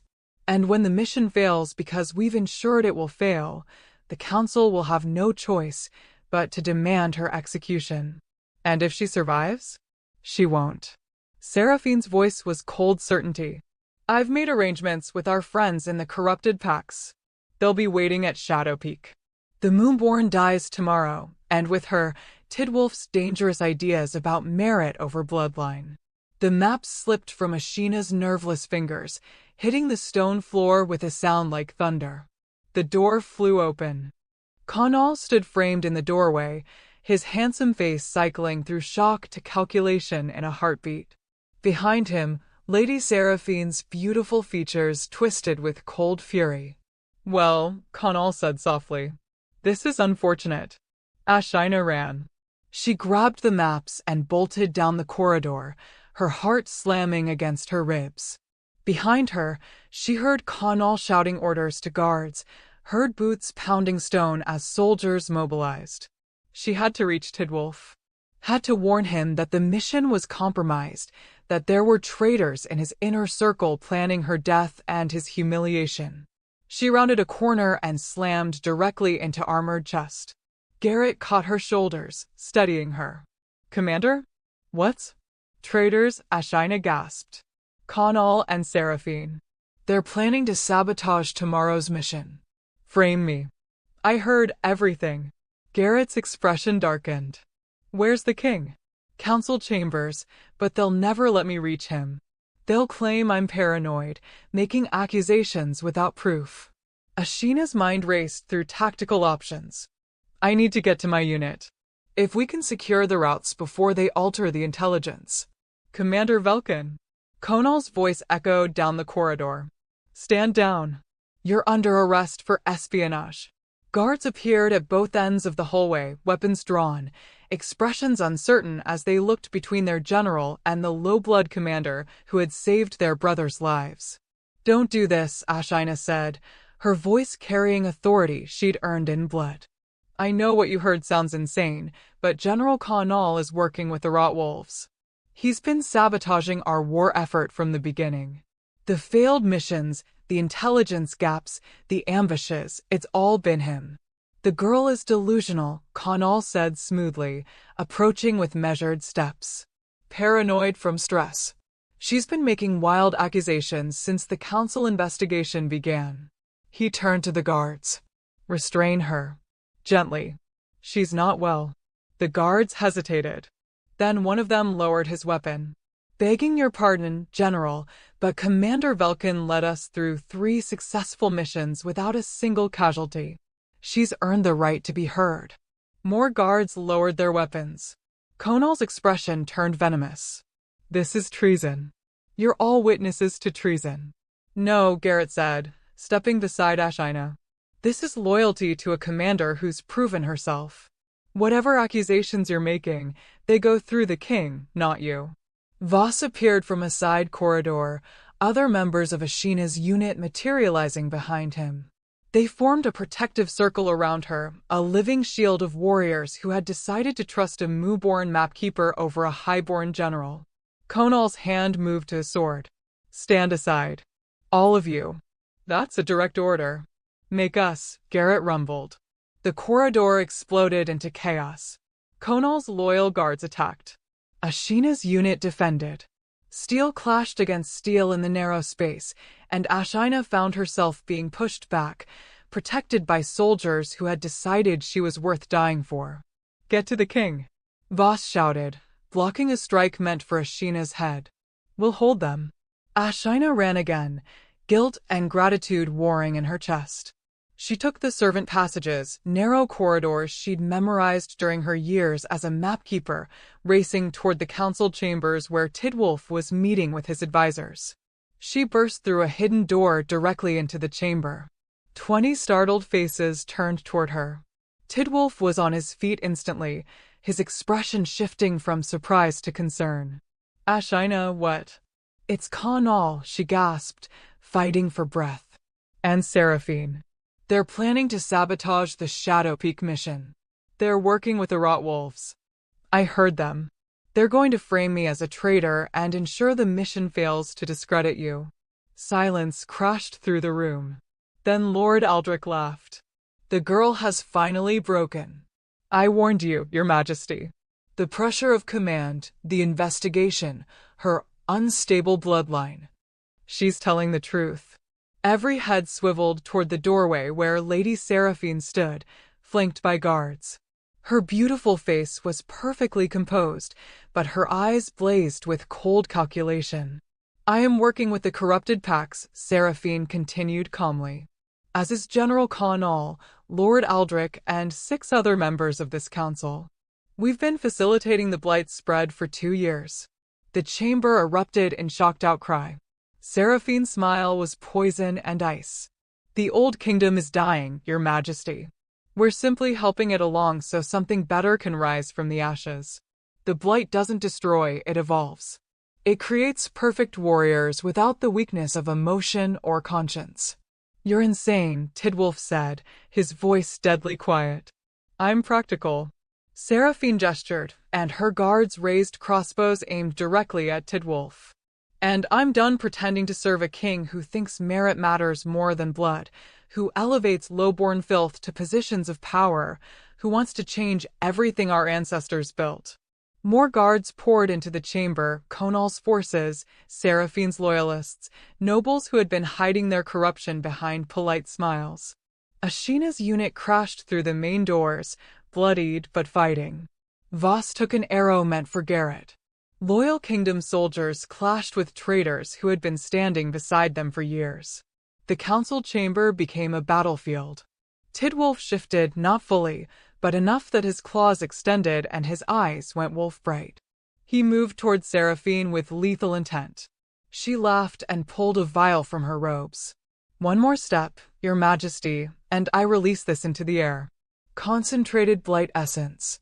Everyone in this room becomes a Rotwolf within minutes. Tidwolf froze. Seraphine's smile widened. That's what I thought. Your weakness has always been caring too much about collateral damage. Her gaze shifted to Ashina. The Moonborn girl was supposed to die tomorrow, far from witnesses. But this works too. The king's whore revealed as a traitor. The king himself compromised by association. The council in chaos. She raised the vial higher. Perfect conditions for a coup. Ashina's mind raced through possibilities, calculating angles and probabilities with Moo-born clarity. The vial was delicate glass. If she could strike it precisely, shatter it before Seraphine released the essence, The blight would kill the traitor instantly, but might not spread far enough to infect others. But she would have to get close. Within striking distance of crossbows and corrupted wolves. She would probably die. Ashina met Tidwolf's eyes across the chaotic chamber. His expression was anguished, furious, desperate. He knew what she was thinking. He was already shaking his head, silently begging her not to sacrifice herself. But Ashina had learned something over these past weeks. She had learned that power wasn't about crowns or bloodlines. It was about being willing to pay the price others wouldn't. She smiled at the Alpha King who had taught her to fight, who had trusted her when no one else would, who had looked at her like she was worth kingdoms. Then she whispered the old Moo-born words her mother had taught her. Silver light exploded from her skin. And Ashina Belkin became what she was always meant to be. The silver light didn't just glow, it sang. Ashina felt her consciousness expand beyond flesh and bone, beyond the limitations she had imposed on herself for 10 years. The Moo-born power that had been sleeping in her blood roared to life, ancient and pure, and absolutely furious at being caged for so long. She wasn't just seeing the council chamber anymore. She was seeing everything. The trajectory of every crossbow bolt. The intention behind every movement. The fear pulsing through Seraphine's veins as she realized the Moo-born girl wasn't cowering. She was transforming into something the traitors had never anticipated. Ashina moved. Not running, but flowing like moonlight given form. She crossed the distance to Seraphine in a heartbeat, faster than human reflexes could track. The crossbows fired, but Ashina was already elsewhere, the bolts passing through empty air where she had been. Her hand closed around Seraphine's wrist, the one holding the blight vial. You wanted to see Moo-born power? Ashina's voice resonated with something beyond herself, echoes of every seer who had come before. Let me show you what you tried to exterminate. Silver light poured from her touch into Seraphine's body. The noblewoman screamed as the pure Moo-born magic encountered the blight corruption festering in her blood. Light and darkness warred within her flesh, and the light was winning. The blight burned away like fog before sunrise, leaving Seraphine gasping and human and utterly powerless. The vial slipped from her nerveless fingers. Ashina caught it before it could shatter, her enhanced perception making the movement effortless. She held the glass container up to the light, studying the viscous black substance inside with Moo-born clarity. And she understood. The blight wasn't a disease. It was corrupted Moo-born magic, ancient power twisted by someone who had learned to weaponize what should have been used for protection and prophecy. Who created this? Ashina demanded, her silver eyes burning into Seraphine's terrified face. Who taught you to corrupt our bloodline's gift? Seraphine's mouth opened, but before she could answer, Conal attacked. He had shifted, fully transformed into his wolf form, massive and brutal and aiming for Ashina's throat.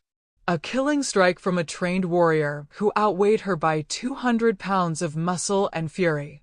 Ashina didn't think. She just reacted. Her own wolf surged forward for the first time in a decade. The transformation was nothing like the painful shifts she had witnessed growing up.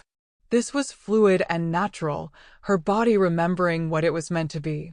Silver fur erupted across her skin, her bones reshaping with a sound like wind through trees rather than breaking glass. But her wolf wasn't normal. Where other wolves were brown or gray or black, Ashina's fur gleamed like moonlight on water, pure silver marked with patterns that looked almost like ancient script. Her eyes remained their natural gray, but now they held depths that suggested she could see through flesh and bone into truth itself. She was Moo-born made manifest. And she was magnificent. Conal's attack met her counter-trike midair. They collided with bone-jarring force, claws, and teeth seeking purchase. But Ashina fought with more than strength, she fought with knowledge. Her Moo-born sight showed her every weakness in Conal's form, every old injury that left him favoring his right side, every tell that preceded his attacks. She used his momentum against him, redirecting his larger mass into the stone wall with calculated precision. Conall yelped as he hit hard, struggling to rise. Ashina pinned him with one silver paw against his throat, her wolf form radiating power that made even the traitor guards step back in unconscious fear. The fighting throughout the chamber had stopped. Everyone, loyal soldiers and corrupt nobles alike, stared at the moo-born wolf who had appeared like a legend given flesh. Tidwolf shifted fully, his massive black wolf form moving to Ashina's side. Not to protect her, but to stand with her as an equal. His dark eyes met her silver ones, and something passed between them that needed no words: recognition, respect, partnership that transcended pack hierarchy. Together, they turned to face the remaining traitors. Lord Aldrich and the corrupted council members tried to run. They made it 3 steps before Garrett and Voss's forces blocked every exit. The loyal soldiers had rallied, and they vastly outnumbered the conspirators now that Seraphine's vial was secured and Conall was defeated. Ashina shifted back to human form, her body remembering how to move between shapes like breathing. She stood naked and unconcerned, silver light still dancing across her skin in fading patterns. Tidwolf shifted as well, immediately moving to shield her body from view with his larger frame. Someone threw him a cloak, which he wrapped around Ashina's shoulders with surprising gentleness. "How many?" Ashina asked, her voice still carrying echoes of power. She looked at the traitors being restrained by loyal guards. How many nobles were part of this conspiracy? "Enough to cripple the kingdom if we'd let them succeed," Tidwolf said grimly. He turned to Seraphine, who was still crumpled on the floor, her corruption burned away, but her treason undeniable. "You were going to answer a question. Who created the blight? Who taught you to corrupt moo-born magic?" Seraphine laughed bitterly. "You still don't understand. The blight wasn't created by one wolf. It was created by many, all the nobles whose ancestors helped exterminate the moo-born bloodline 3 generations ago." She looked at Ashina with something like grudging respect. "Your grandmother didn't just hide, little seer. She planted seeds before she died. Insurance. If the moo-born ever returned, the truth would surface." Ashina's breath caught. "What truth?" "That the moo-born weren't executed for treason," Seraphine said.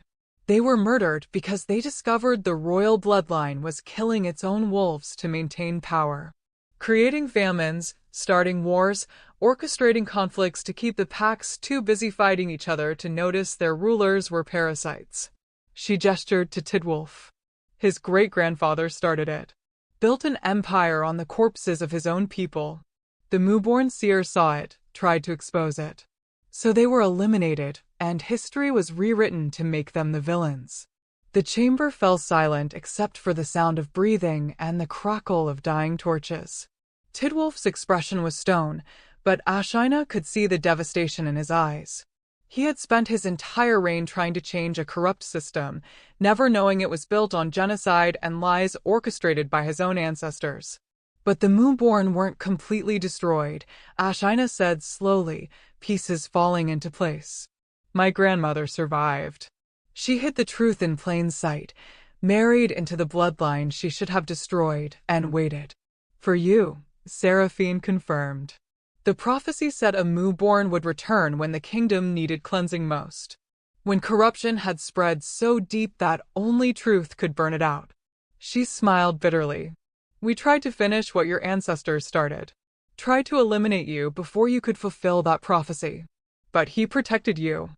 She looked at Tidwolf with something like pity. The Alpha King who fell in love with the weapon meant to destroy everything his bloodline built. Ashina felt Tidwolf stiffen beside her. "I'm not a weapon," she said quietly, but her voice carried to every corner of the chamber. "And I'm not here to destroy. I'm here to save what's worth saving and burn away what's rotten."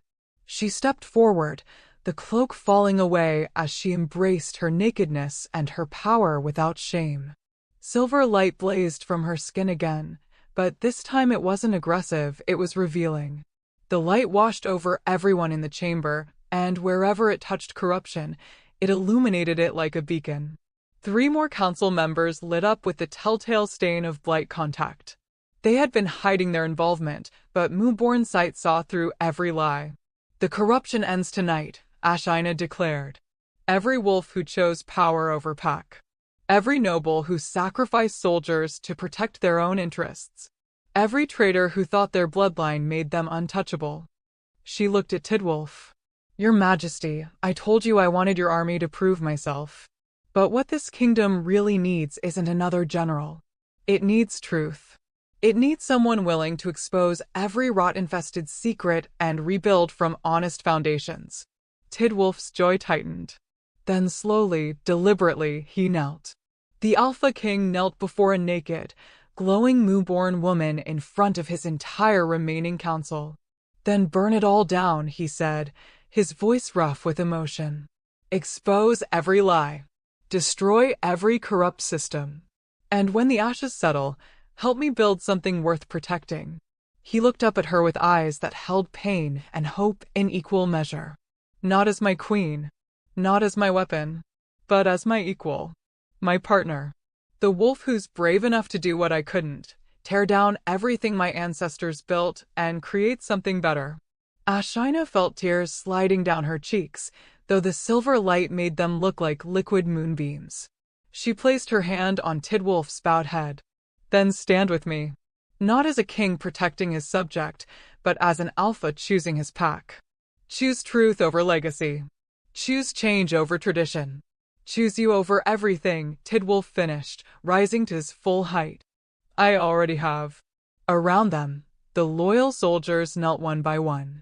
Garrett, Voss, her entire unit, they chose to follow the Mooborn seer who had saved them over a corrupt system that had betrayed them. The kingdom was changing. And this time, there would be no going back. The reconstruction took months. Ashina stood on the balcony of the war room, no longer a corner where she hid, but a command center she had earned, and watched the kingdom transform. Spring had come to lands that had known only winter, and with it, a thawing that went deeper than weather. The corrupted nobles had been exiled or executed, their lands redistributed to wolves who had proven their loyalty through action rather than breeding. The military structure had been rebuilt from the ground up, with commanders chosen for tactical brilliance instead of bloodline. Soldiers who had once been considered too low-ranked to lead now trained the next generation of warriors. And the blight was retreating. Ashina's Mooborn power had proven to be exactly what the prophecy promised, not a weapon of destruction, but a force of purification. Everywhere she went, the silver light burned away corruption, healed wolves who had been infected but not yet lost, and revealed truths that had been buried for generations. The kingdom was healing. But Ashina wasn't sure she was. You're thinking too loud. She turned to find Tidwolf stepping onto the balcony, 2 cups of tea in his hands.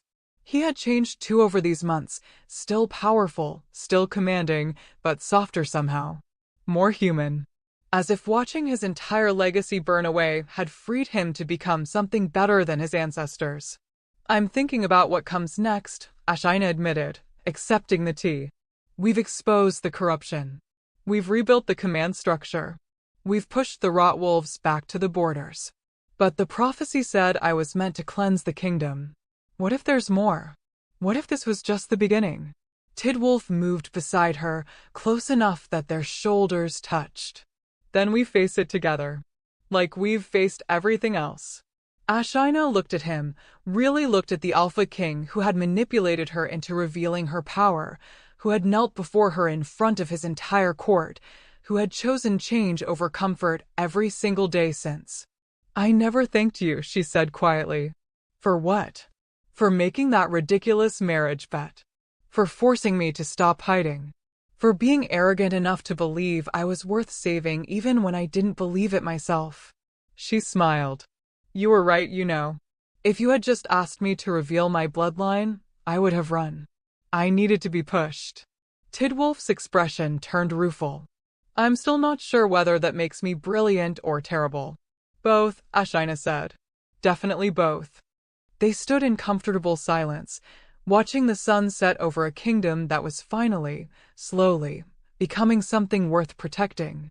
Ashina, Tidwolf said eventually, his voice careful. That marriage proposal I made in the war room. The one you rejected. Her heart stuttered. What about it? I'm not taking it back, he said. But I am changing the terms.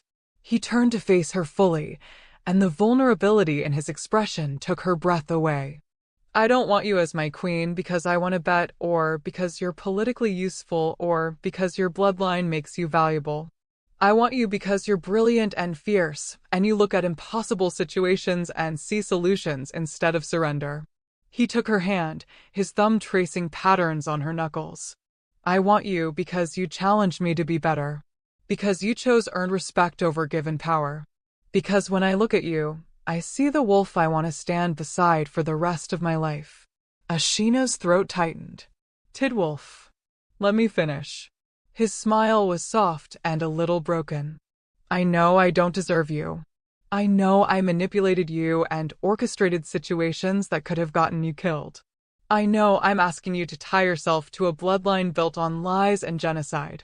But I'm asking anyway, because I'm selfish and I love you and I hope that maybe you feel something for me too. The word love hung between them like a promise and a question. Ashina thought about the mapkeeper she had been hiding in corners, burying her power, surviving by being invisible. Then she thought about the wolf she had become, commander, seer, the Moo-born who had cleansed a kingdom and rewritten prophecy through sheer stubborn will. And she thought about the Alpha King who had seen her potential when she was still trying to hide it, who had given her impossible missions because he believed she could achieve impossible things, who had knelt before her not because he had to, but because he chose to recognize her as an equal. I rejected your crown once, Ashina said slowly. I told you I wanted your army, not your ring. Tidwolf nodded, pain flickering across his features. But that was before, Ashina continued. Before I understood that power isn't something someone gives you, it's something you claim. Before I learned that partnership means choosing to fight beside someone, not behind them or ahead of them. She squeezed his hand.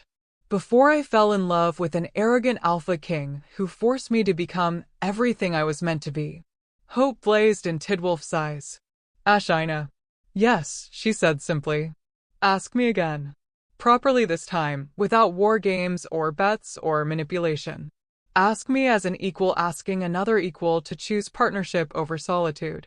Tidwolf dropped to one knee on the balcony overlooking their healing kingdom.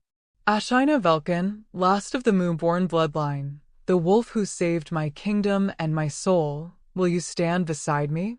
Not as subject or subordinate, but as my equal, my partner, my mate? Will you help me build something better than what our ancestors left us? Ashina pulled him to his feet because she refused to have him kneeling anymore. I will, she said. On one condition. Anything. We rule together.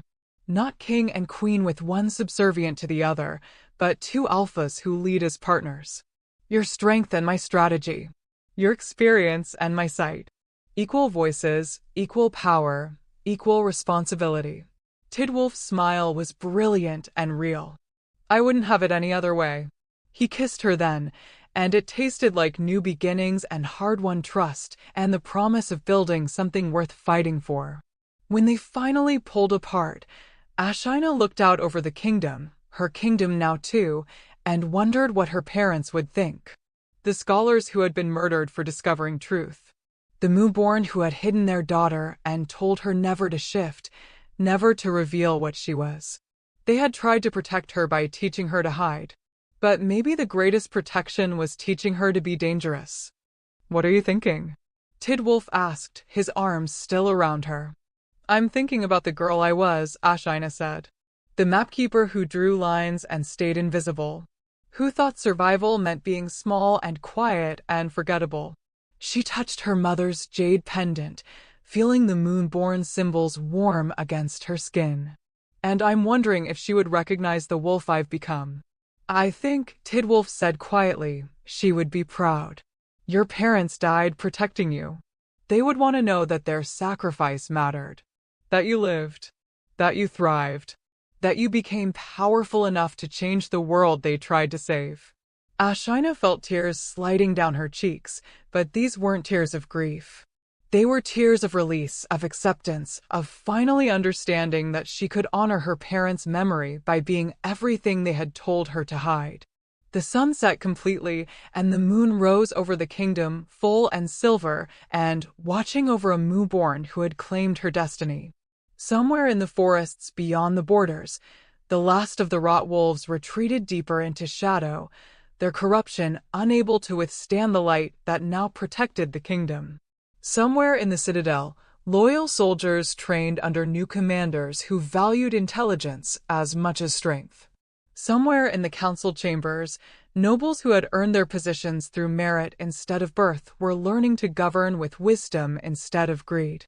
The kingdom was healing because one low-blood mapkeeper had refused to stay invisible. Because one alpha king had been brave enough to trust her. Because together, they had proven that real power came from truth, partnership, and the courage to burn away everything rotten to make room for something better. So here's the question that haunts me, that keeps me awake wondering what you would choose. If you were Ashina, if you had spent 10 years hiding who you were, burying your power, surviving by being invisible, would you have been brave enough to step into the light? Would you have rejected the crown when it was offered? Would you have trusted the Alpha King who manipulated you, or would you have run? And if you were in that council chamber when the silver light revealed every lie, every corruption, every secret that powerful wolves wanted to keep buried, which side would you have chosen? The comfortable lie that let you survive, or the dangerous truth that might destroy you but could save everyone else? Would you have knelt beside the loyal soldiers, or fled with the corrupt nobles? Would you have chosen the mapkeeper's safety or the Moonborn's destiny? Because here's what I know, Ashina's story isn't just about werewolves and magic and kingdoms at war. It's about every person who's ever been told they're not enough. Not smart enough, not strong enough, not the right bloodline or background or gender to matter. It's about what happens when you stop believing those lies and start claiming the power you were always meant to have. It's about choosing to be dangerous instead of safe. Choosing to be seen instead of invisible. Choosing to transform the world instead of just surviving in it. So I'll ask you one more time, would you have chosen her side? Would you have believed that a low-blood mapkeeper could save a kingdom? Would you have stood with the Mooborn when everyone else was calling her cursed? If this story lit something inside you, if Ashina's journey from invisible to unstoppable resonated with something deep in your soul, then subscribe to Cindy's Wolfheart Stories. Because here, we don't tell tales about perfect heroines who were born powerful. We tell stories about wolves who earn their strength through blood and choice and refusing to accept the limitations others tried to impose on them. We tell tales that burn. And we're just getting started.